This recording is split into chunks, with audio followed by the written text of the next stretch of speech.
அரசு அதிகாரிகளை உருவாக்கும் நோக்கில் உங்கள் இம்பல்ஸ். மினிமம் கண்டென்ட்ல மேக்ஸிமம் மார்க் ஸ்கோர் பண்ண வைக்கிறதுக்கான இனிஷியேட்டிவ்ல இப்போ பாக்ஸ் கண்டென்ட் எல்லாமே வீடியோவா ப்ரொவைட் பண்ணிட்டு இருக்கோம். ஸோ அந்த வகையில இன்னைக்கு 8th பிசிக்ஸ் புக்ல 6th லெசன் ஒளியியல் சவுண்டை பத்தி நம்ம டிஸ்கஸ் பண்ணலாம். ஸோ வீடியோக்குள்ள போலாம். ஃபர்ஸ்ட் பாக்ஸ் பாருங்க. தாமஸ் ஆல்வா எடிசன் 1877ஆம் ஆண்டில் ஒளிப்பதிவு சாதனத்தை கண்டுபிடித்தார். இதன் மூலம் பதிவு செய்யப்பட்ட ஒலியை மீண்டும் கேட்க முடியும். சோ இப்ப நம்ம ரெக்கார்டர்லாம் யூஸ் பண்ணிட்டு இருக்கோம் இல்லைங்களா, சவுண்ட் ரெக்கார்டர். இது எல்லாமே ஃபர்ஸ்ட் யார் கண்டுபிடிச்சதுன்னு பாத்தீங்கன்னா நம்மளுடைய எடிசன், தாமஸ் ஆல்வா எடிசன் 1877ல கண்டுபிடிச்சிருப்பாங்க. இவங்க கண்டுபிடிச்சதுக்கு அப்புறமா தான் நம்ம பேசினதை ரெக்கார்ட் பண்ணி அதை திருப்பி போட்டு கேட்கவும் முடியும் அப்படிங்கிற ஒரு விஷயம் வந்திருக்கும். அடுத்தது பாருங்க. சோ வெவ்வேறு ஊடகங்களில் 25 டிகிரி செல்சியஸ் வெப்பநிலையில் ஒளியின் வேகம் அப்படின்னு சொல்லிட்டு கொடுத்திருக்காங்க. சோ நமக்கு லைட் பொறுத்த வரைக்கும் பிரச்சனையே இல்ல, நல்லா தெரியும். காற்றில் ஒளியின் திசை வேகம் அப்படிங்கிறது 3 × 10⁸ மீட்டர்/செகண்ட் அல்லது ms⁻−1 அப்படின்னு சொல்லுவோம் இல்லைங்களா. வெற்றிடம் அல்லது காற்று 3 × 10⁸.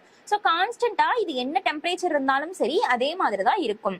ஆனா சவுண்டை பொறுத்த வரைக்கும் நம்மளால கான்ஸ்டன்டா இந்த மாதிரி ஒரு வேல்யூ சொல்லவே முடியாது. ஏன்னா அது வெப்பநிலையை பொறுத்து மாறும், காற்றில் இருக்கக்கூடிய அடர்த்தியை பொறுத்து மாறும், ஈரப்பதத்தை பொறுத்து மாறும். சோ இந்த மாதிரி ஒரு விஷயத்தை பொறுத்தும் அந்த ஒலி சவுண்ட் இருக்கு இல்லைங்களா, அதோடைய வெலாசிட்டி அப்படிங்கிறது சேஞ்ச் ஆகிக்கிட்டே இருக்கும். சோ அப்படி இருக்கும் பொழுது 25 டிகிரி செல்சியஸ் வெப்பநிலையில ஒரு சில ஊடகங்கள்ல என்ன அளவுக்கு ஸ்பீட் இருக்குதுன்னு சொல்லிட்டு கொடுத்திருக்காங்க பாருங்க. அலுமினியம் அப்படின்னா 6420 ms⁻−1. இதுவே துருப்பிடிக்காத எஃகு ஸ்டெயின்லெஸ் ஸ்டீல்னா, அடுத்து இரும்புக்கு பாருங்க 5950. அடுத்து திரவங்கள்ல கடல் நீர்னா 1530, காய்ச்சி வடிகட்டிய நீர் 1498, ஹைட்ரஜன்னா 1284, ஆக்சிஜன்னா 314. ஸோ இது பெருசா இம்பார்ட்டன்ட் இல்லை, பட் நீங்க தெரிஞ்சு வச்சுக்கோங்க. 25 டிகிரி செல்சியஸ்ல இந்த ஸ்பீட்ல போயிட்டு இருக்கு. ஸோ இங்க கீழே மேல கொடுத்திருக்காங்க பாருங்க. 0 டிகிரி செல்சியஸ் வெப்பநிலையில் காற்றில் ஒளியின் வேகம் 331 மீட்டர்/செகண்டா இருக்கும்னு சொல்லியிருக்காங்க. இதுவே 22 டிகிரி செல்சியஸ்னா 344 மீட்டர்/செகண்ட் அப்படின்னு சொல்லியிருக்காங்க. ஸோ உங்களுக்கு இப்படி கொஸ்டின் கேட்க மாட்டாங்க மேக்ஸிமம். ஒருவேளை ஏதாவது ப்ராப்ளம்ஸ் ஓரியன்டா கொஸ்டின் கேட்டாலும் அந்த இடத்துல காற்றில் ஒளியின் திசை வேகம் எவ்வளவு அப்படின்றதையும் உங்களுக்கு சைட்ல அவங்களே பிராக்கெட்ல கொடுத்துருவாங்க. அப்படியே ஒருவேளை அவங்க கொடுக்கலனா நீங்க 340 அப்படிங்கறத கான்ஸ்டன்டா நீங்க யூஸ் பண்ணிக்கலாம். அடுத்தது பாருங்க. சோ அடுத்து கொடுத்திருக்காங்க, அடுத்த பாக்ஸ் பாருங்க. அலைநீளம் என்பது ஒரே கட்டத்தில் அதிர்வரும் தொடர்ச்சியான 2 துகள்களுக்கு இடையிலேயான தூரம் ஆகும். இது லாம்டா என்ற கிரேக்க எழுத்தால் குறிக்கப்படுகிறது. அலைநீளத்தின் அலகு மீட்டர் ஆகும். சோ உங்க பாருங்க, ஒரு துகள் சவுண்ட் எப்ப ப்ரொடியூஸ் ஆகும், ஒரு பார்ட்டிகல் வைப்ரேட் ஆகும் பொழுது அது சவுண்ட் அப்படிங்கிறது ப்ரொடியூஸ் ஆகும் இல்லைங்களா. சோ அந்த வைப்ரேஷன் இருக்கு இல்லைங்களா, இப்படி மேலேயும் கீழேயும் போயிட்டு வரது தானே வைப்ரேஷன் அப்படின்னு சொல்லுவோம். சோ இது கீழே கொடுத்திருக்காங்க பாருங்க. அதிர்வெண் என்பது ஒரு நொடியில் ஏற்படும் அதிர்வுகளின் எண்ணிக்கை ஆகும். இது n என்ற எழுத்தால் குறிக்கப்படுகிறது. அதிர்வெண்ணின் அலகு ஹெர்ட்ஸ் ஆகும். சோ இந்த மாதிரி வைப்ரேஷன் நடக்குது, மேலையும் கீழையும் அந்த பார்ட்டிகல்ஸ் மூவ் ஆகிக்கிட்டே இருக்கு. அந்த ஒரு செகண்ட்ல எத்தனை டைம் மேல கீழே மூவ் ஆகிக்கிட்டு இருக்கு அப்படிங்கறத கால்குலேட் பண்ணி அந்த கவுண்ட சொன்னீங்கன்னா அதுக்கு பேர் தான் அதிர்வெண். ஒரு நொடியில எத்தனை அதிர்வுகள் ஏற்பட்டிருக்கு அப்படின்ற எண்ணிக்கையை சொல்றதுக்கு பேர் அதிர்வெண். அது n அப்படிங்கிற எழுத்தால குறிப்போம். அதோட அழகு என்னன்னு பாத்தீங்கன்னா ஹெர்ட்ஸ். இப்ப என்னன்னா ஒரு செகண்ட்ல ஒரு 4-5 வைப்ரேஷன் நடந்திருக்கு அப்படின்னு சும்மா எக்ஸாம்பிளுக்கு வச்சுக்கோங்க. அப்போ 5 ஹெர்ட்ஸ் அப்படி நம்ம சொல்லுவோம். அடுத்தது பாருங்க. அலைநீளம் என்பது ஒரே கட்டத்தில் அதிர்வரும் தொடர்ச்சியான 2 துகள்களுக்கு இடையிலேயான தூரம் ஆகும். சோ இந்த மாதிரி வைப்ரேட் ஆகும் பொழுது அந்த 2 பார்ட்டிகல்ஸ் வைப்ரேட் ஆகிறதுக்கு நடுவுல இருக்கக்கூடிய இடைப்பட்ட தூரத்தை தான் நம்ம அலைநீளம் அப்படின்னு சொல்லுவோம், அதாவது லாம்டா. சோ அலைநீளத்தோட SI அலகு என்னன்னு பாத்தீங்கன்னா மீட்டர். அடுத்தது பாருங்க, கீழே உங்களுக்கு இன்னொன்னு கொடுத்திருப்பாங்க பாருங்க. வீச்சு என்பது அதிர்வரும் துகள் ஒன்று மையப்புள்ளியில் இருந்து அடையும் அதிகபட்ச இடப்பெயர்ச்சி ஆகும். இது A என்ற எழுத்தால் குறிக்கப்படுகிறது. வீச்சின் அலகு மீட்டர் ஆகும். சோ இப்ப இப்படி இருக்குன்னு வைங்களேன், பார்ட்டிகல்ஸ் மேலேயும் கீழேயும் போயிட்டு வருது இல்லைங்களா. இதுக்கும் என்ன டிஃபரன்ஸ்ன்னு பாருங்க. இது குட்டி குட்டியா முடிஞ்சிருச்சு. இது ரொம்ப மேலேயும் கீழேயும் போயிட்டு வருது இல்லைங்களா. சோ இது அடையிற அதிகபட்ச இடப்பெயர்ச்சி. சோ மேலையும் கீழையும் எந்த அளவுக்கு மேலையும் கீழையும் இது போயிட்டு வருது அப்படின்றத சொல்றதுக்கு பேர் தான் வீச்சு அப்படின்னு சொல்லுவோம். சோ இதுல பாருங்க வீச்சு கம்மியா இருக்கு, அதாவது ஆம்பிளிட்யூடுன்னு சொல்லுவோம். இதுல பாருங்க வீச்சு அதிகமா இருக்கு. சோ இந்த வீச்சு தான் லவுட்னஸ்க்கு காரணமா இருக்கு. சோ வீச்சு அதிகமா இருந்தா லவுட்னஸ் அதிகமா இருக்கும், வீச்சு கம்மியா இருந்ததுன்னா லவுட்னஸ் அப்படிங்கிறது கம்மியா இருக்கும். சோ இந்த வீச்சோட அழகு என்னன்னு பாத்தீங்கன்னா இதோட எஸ்ஐ அழகும் மீட்டர்னு தான் சொல்லுவோம். என்ன சிம்பலால சொல்றோம்னா ஏ, அதாவது ஆம்ப்ளிடியூட். அடுத்தது பாருங்க, இது கூடவே டைம் பீரியட், கால அளவு அப்படிங்கிற ஒன்னையும் நான் சொல்லிடுறேன். ஸோ இப்படி ஒரு வைப்ரேஷன் போயிட்டு வருதுன்னு வைங்களேன், இப்படி முன்னாடியும் பின்னாடி போயிட்டு வருதுன்னா ஒரு வைப்ரேஷன் நடந்து முடிக்கிறதுக்கு எவ்வளவு டைம் எடுத்துக்குதோ அதைத்தான் நம்ம ஒரு டைம் பீரியட், அதாவது ஒரு கால அளவு அப்படின்னு சொல்லுவோம். அடுத்த பாக்ஸ் பாருங்க, காற்றில் உள்ள நீராவியின் அளவு ஈரப்பதம் என அழைக்கப்படுகிறது. இது குளிர்காலத்தில் குறைவாகவும் வெயில் காலத்தில், அதாவது கோடை காலத்தில் அதிகமாகவும் இருக்கும். ஈரப்பதம் அதிகரிப்பதன் மூலம் ஒளியின் வேகம் அதிகரிக்கிறது. ஈரப்பதம் அதிகரிக்கும் பொழுது காற்று நடத்தி குறைவது இதற்கு காரணமாகும். சோ காற்றுல நம்ம ஏர் இருக்கு இல்லைங்களா, அதுல லைட்டா இந்த நீராவி ஸ்டீம் அப்படிங்கிறது இருந்துகிட்டே இருக்கும். அந்த ஸ்டீமோட கண்டென்ட், அந்த குவான்டிட்டி தான் நம்ம என்னன்னு சொல்லுவோம்னு பாத்தீங்கன்னா ஈரப்பதம் அப்படின்னு சொல்லுவோம். சோ இது குளிர்காலத்துல கம்மியா தான் இருக்கும். சோ குளிர்காலத்துல அந்த நீராவி அப்படிங்கிறது பெருசா அதுல இருக்காது. கோடை காலத்துலதான் நீராவி அதிகமா காற்றுல இருக்கும். சோ நீராவியோட அளவு தான் நம்ம ஈரப்பதம்னு சொன்னோம் இல்லைங்களா, அந்த ஈரப்பதம் அதிகரிக்க அதிகரிக்க நம்மளோட ஒளியின் வேகம் அப்படிங்கிறது அதிகரிக்கும். காற்றில் ஒளியின் வேகம் அந்த ஈரப்பதம் அதிகரிக்கும் பொழுது அப்படியே கொஞ்சம் கொஞ்சமா இன்க்ரீஸ் ஆகும்னு சொல்லியிருக்காங்க. இதுக்கு என்ன காரணம்னா, ஈரப்பதம் அதிகரிக்கும் பொழுது காற்றின் அடர்த்தி குறைஞ்சிருது. சோ இதன் மூலமா தான் ஒளியானது வேகமா பயணிக்கிறதுக்கு ரொம்ப யூஸ்ஃபுல்லா ஈஸியா இருக்குதுன்னு சொல்லியிருக்காங்க.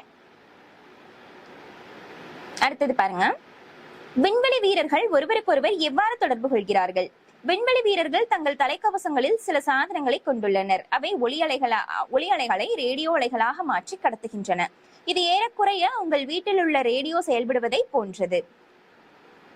சோ விண்வெளி வீரர்கள்லாம் இருக்கிறாங்க இல்லைங்களா, நம்ம படத்துல எல்லாம் கூட பார்த்திருப்போம். தலையில ஒரு ஹெல்மெட் மாதிரி மாட்டிருப்பாங்க இல்லைங்களா. சோ அவங்க பேசுறது, நம்ம நார்மலாவே தலையில ஹெல்மெட் மாட்டிட்டோம்னா நம்ம பேசுறது வெளியில கேட்காது இல்லைங்களா. ஆனாலும் அவங்களுக்குள்ள எப்படி கம்யூனிகேஷன் நடந்துட்டு இருக்கு அப்படின்னு பாத்தீங்கன்னா, சோ சைட்லயே அவங்க ஒரு சில எக்யூப்மெண்ட்ஸ் வச்சிருப்பாங்க, சில கருவிகள் வச்சிருப்பாங்க. அது என்ன பண்ணுன்னு பாத்தீங்கன்னா, அவங்க பேசுற அந்த ஒளி அலைகள் எல்லாத்தையும் ரேடியோ அலைகளா மாத்தி இங்க இருந்து அவங்களுக்கு டிரான்ஸ்பர் பண்ணுது. இது எப்படி இருக்குதுன்னு சொல்றாங்கன்னா, ரேடியோல ஒருத்தர் பேசுறாங்கன்னா எங்கேயோ இருந்து பேசுற ஒருத்தர் நம்ம இங்க நம்ம ரேடியோ ஆன் பண்ணும் பொழுது நமக்கு கேக்குது இல்லைங்களா. சோ அந்த மாதிரிதான் இதுவும் கிட்டத்தட்ட ஒர்க் பண்ணுது அப்படின்னு சொல்லியிருக்காங்க. அடுத்த பாக்ஸ் பாருங்க, பூகம்பத்தின் போது உருவாகும் அலைகள் நெட்டலைக்கு உதாரணம் ஆகும். பூகம்பங்கள் மற்றும் எரிமலை வெடிப்புகள் காரணமாக பூமியின் அடுக்குகள் வழியாக பரவும் அலைகள் நில அதிர்வு அலைகள் என்று அழைக்கப்படுகின்றன. சோ இந்த அலைகள் பத்தி இங்க சொல்லியிருக்காங்க. அலைகள் பத்தி தெரிஞ்சுக்கிறதுக்கு முன்னாடி நம்ம இந்த கான்செப்ட் பார்த்துட்டு வந்துடலாம். இயந்திர அலைகள் அப்படிங்கிறது 2 வகைப்படும். என்னன்னு பாத்தீங்கன்னா குறுக்கலை, நெட்டலை அப்படின்னு சொல்லலாம். சோ குறுக்கலைனா என்னன்னு பாத்தீங்கன்னா, குறுக்கலைகள் துகள்கள் அதிர்வுறும் திசையானது அலை பரவும் திசைக்கு செங்குத்தாக இருக்கும். சோ இந்த மாதிரி துகள்கள் அதிர்வுறும்.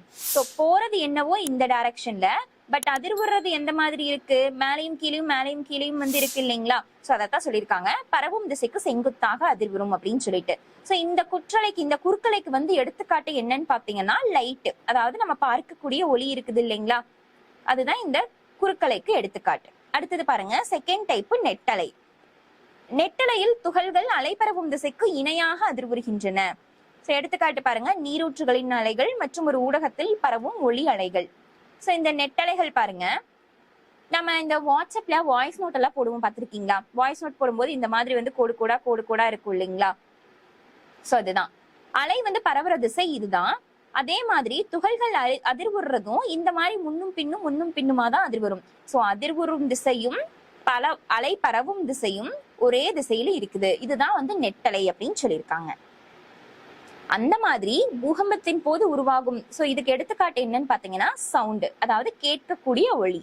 அதுதான் நெட்டலைக்கு எடுத்துக்காட்டு. குறுக்கலைனா லைட்டு, இதுவே நெட்டலை அப்படின்னா சவுண்ட். சோ அந்த மாதிரி பூகம்பத்தின் போது உருவாகும் அலைகள் நெட்டலைக்கு எடுத்துக்காட்டு அப்படின்னு சொல்லியிருக்காங்க. பூகம்பங்கள் மற்றும் எரிமலை வெடிப்புகள் காரணமாக பூமியின் அடுக்குகள் வழியாக பரவும் அலைகள் நில அதிர்வு அலைகள் என்றும் அழைக்கப்படுகின்றன. சோ இந்த அலைகளை எப்படி நம்ம பதிவு பண்ணலாம் அப்படின்னு பாத்தீங்கன்னா, ஒரு ஹைட்ரோபோன் மற்றும் நில அதிர்வு அளவை இதை நம்ம யூஸ் பண்ணி இந்த அலைகள் எல்லாத்தையும் நம்ம ரெக்கார்ட் பண்ணி வச்சுக்கலாம்.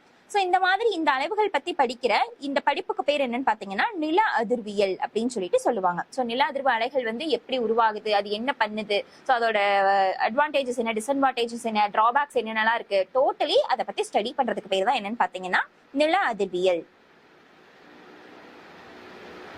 அடுத்து பாருங்க, ஒரு வவ்வால் 20 ஹெர்ட்ஸ் ஹெட்ஸை விட அதிக அதிர்வெண் கொண்ட ஒலிகளை கேட்க முடியும். வவ்வால்கள் அலரும் பொழுது மீயொலியை உருவாக்குகின்றன. இந்த மீயொலி அலைகள் வவ்வால்கள் தங்களது வலியையும் இரையையும் கண்டுபிடிக்க உதவுகின்றன. சோ இந்த இடத்துல சவுண்ட் பத்தி கொடுத்திருக்காங்க. அதுக்கு முன்னாடி முக்கியமான ஒரு 3 விஷயத்தை பத்தி நம்ம பார்க்கலாம். ஃபர்ஸ்ட் பாருங்க, கேட்கக்கூடிய தன்மை மற்றும் வரம்பு.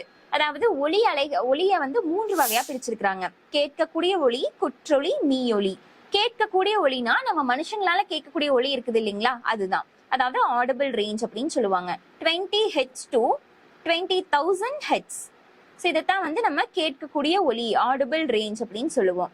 இதுவே குற்றொலி அப்படின்னா என்னன்னு பாத்தீங்கன்னா 20 Hzக்கும் கீழே இருக்கக்கூடிய ஒலி. மீயொலி அப்படின்னா என்னன்னு பாத்தீங்கன்னா 20,000 Hz இருக்கு இல்லைங்களா, அதுக்கும் மேல இருக்கக்கூடிய ஒலி. ஸோ அதைத்தான் மீயொலி அப்படின்னு சொல்லுவோம். குற்றொலினா 20 Hzக்கு கீழே, மீயொலி அப்படின்னா 20,000 Hzக்கு மேல. அந்த மாதிரி வவ்வால் அப்ப 20,000 Hzக்கு மேல போயிடுச்சுன்னா நம்மளால கேட்க முடியாது இல்லைங்களா. பட் இருந்தாலும் அந்த 20,000 Hzக்கு மேல போயிடுச்சுன்னா யாரால கேட்க முடியும்னு பாத்தீங்கன்னா ஒரு வவ்வாலால கேட்க முடியும்னு சொல்லியிருக்காங்க. சோ அதே மாதிரி வவ்வால்கள் வந்து அலரும் பொழுது அதுல இருந்து வெளிவர சவுண்டும் வந்து எதுதான் பாத்தீங்கன்னா மீயொலி தான். அதாவது மீயொலியைத்தான் உருவாக்குது 20 Hzக்கு மேல அப்படின்னு சொல்லியிருக்காங்க. இந்த மீயொலி அலைகள் வவ்வால்கள் தங்களது வலியையும் இரையையும் கண்டுபிடிக்க உதவுகின்றன. சோ இந்த இடத்துல பாருங்க,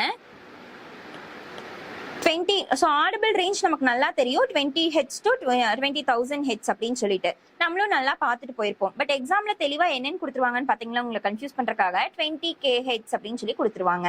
ஸோ இந்த இடத்துல இது வந்து 20,000 Hz அப்படின்னு சொல்லிட்டு மீனிங்குங்களா. ஸோ அதனால இந்த இடத்துல kHz கொடுத்துருக்காங்களா இல்ல வெறும் ஹெட்ஸ் கொடுத்துருக்காங்களான்றதை மட்டும் நல்லா செக் பண்ணிட்டு அதுக்கப்புறமா ஆன்சர் வந்து சூஸ் பண்ணுங்க.